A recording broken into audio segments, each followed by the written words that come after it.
Do you remember when Jesus was walking in Caesarea Philippi and he says, "Who do people say that I am?" And they had some answers. They were saying things like, well, some people say Jeremiah, some people say Elijah, prophets, Everybody's got an opinion about you, Jesus. Like some think you're a good teacher, etc., etc. And then he says, well, who do you say that I am? Probably the most important question in life. Who do you say that I am? There's maybe this pregnant pause, and then Peter goes, "You're the Christ, the Son of the living God." And that was a pretty wild thing to say. In those days, first century Jewish traditions, history, religion, they always were, there's no fleshly Son of God. Right? Maybe he appeared now and then, but there was no somebody on earth appearing as God in flesh and bone God. That was a radical thing to say. And Jesus is like, you got it. Boom, baby. You got it. And nobody on earth has revealed that to you, Peter, but my Father in heaven has revealed that to you. Boom. And it's on that revelation, he says, that I'm going to build my church and the gates of hell won't prevail. Man, that's awesome. Jesus was pretty excited about it. Peter's probably like, and just a few verses later, really just a few verses later, Jesus is talking about his death. His impending death. He's going to be tortured. He's going to die on a cross, that kind of thing. Peter comes up to him, pulls him aside, and rebukes him. He's rebuking Jesus, who he just said was the Son of the living God. I mean, most Jewish people back then, they wouldn't say stuff like that because that was left to people like, the Greeks with Zeus and other stories of corrupt gods trying to get together with human women. And, he just said he's the Son of the living God. And then he says, Jesus, that's not going to happen to you. You're not going to die. That will never happen to you. And what does Jesus say? He says to Satan, "Get behind me, Satan." Actually, he says to Peter, "Get behind me, Satan." And he says, "For you have not the things of God in mind, but the things of man in mind." It's like you're not thinking right. Other translations like the ESV says, "Get behind me, Satan. You're a hindrance to me, for you're not setting your mind on the things of God, but on the things of man." New Living Translation says, Jesus turned to Peter and said, "Get away from me, Satan. You're a dangerous trap to me. You're seeing things merely from a human point of view, not from God's." The NIV says, "Get behind me, Satan. You're a stumbling block to me. You do not have in mind the concerns of God, but human concerns." I like the way the Message says it. "Peter, get lost. You don't even know what you're talking about. You have no idea how God works." So James comes in and he says something similar. He's like, there's two basic kinds of wisdom. One from below, the things of man, and one from above, things of God. The wisdom of man is a lot of what we're seeing now today. It's not bearing good fruit. Here's what James says. "Who is wise and understanding among you? By his good conduct, let him show his works in the meekness of wisdom.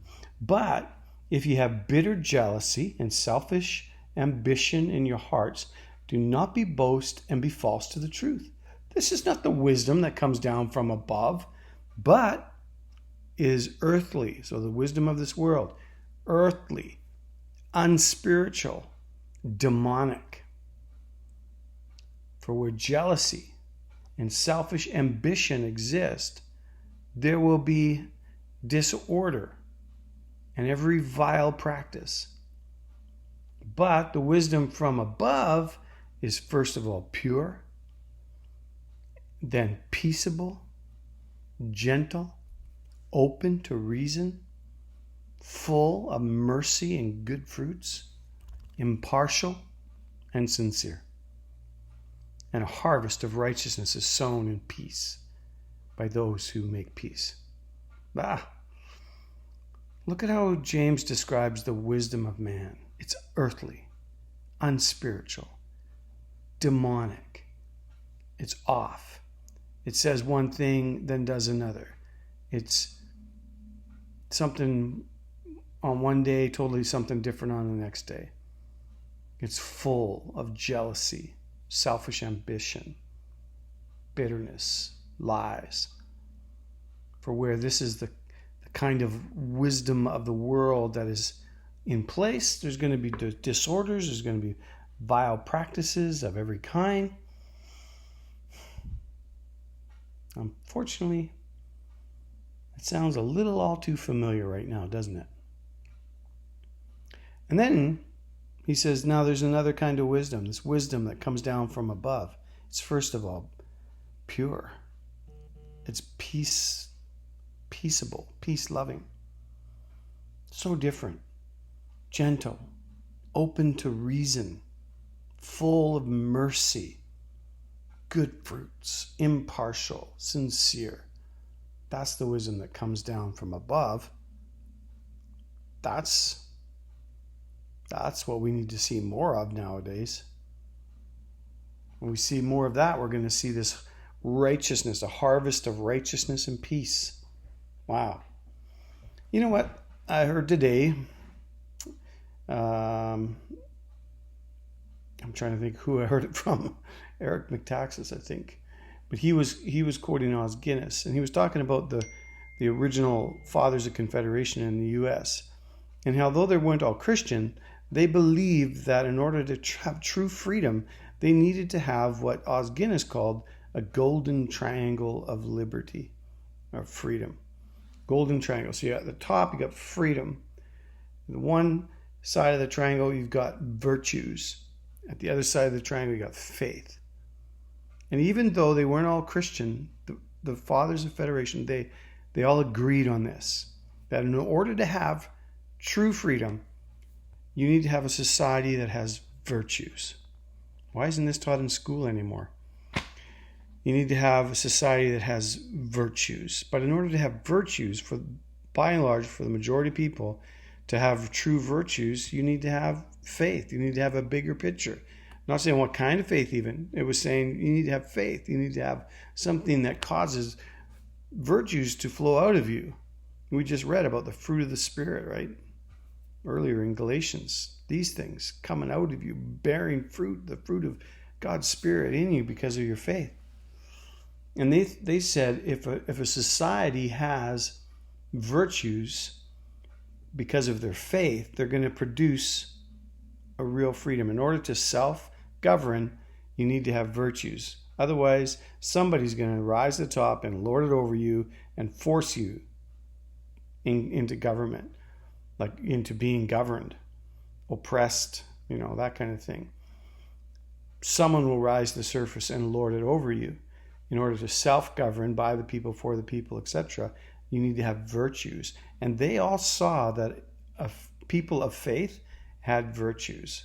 And it's interesting because every revival in history, when there's been a revival of faith, what happens? Crime goes down. With faith comes true virtues. With true virtues comes real freedom. This is what we need today. You see it today, the wisdom of this world is producing some bad fruit. The U.S. is kind of on the brink of literally just collapsing and civil war and all the rest because it's like lawlessness. There's no virtues. There's freedom but with no responsibility. Let me say it again. The wisdom from above is first pure, then peaceable, gentle, open to reason, full of mercy and good fruits, impartial and sincere. And a harvest of righteousness is sown in peace by those who make peace. That's the wisdom of this world. When Peter had the things of man, the wisdom of man in mind, what did Jesus say? Get behind me, Satan. That's because the wisdom of this world is unspiritual and demonic. See the difference. Walk it out. Ask for God for wisdom, who gives liberally to those who ask. We have already read that. Ask for God's wisdom. Walk it out in purity and peace, without hypocrisy. Gentle, merciful, kind, peaceful, open to reason. That's the kind of people we should be.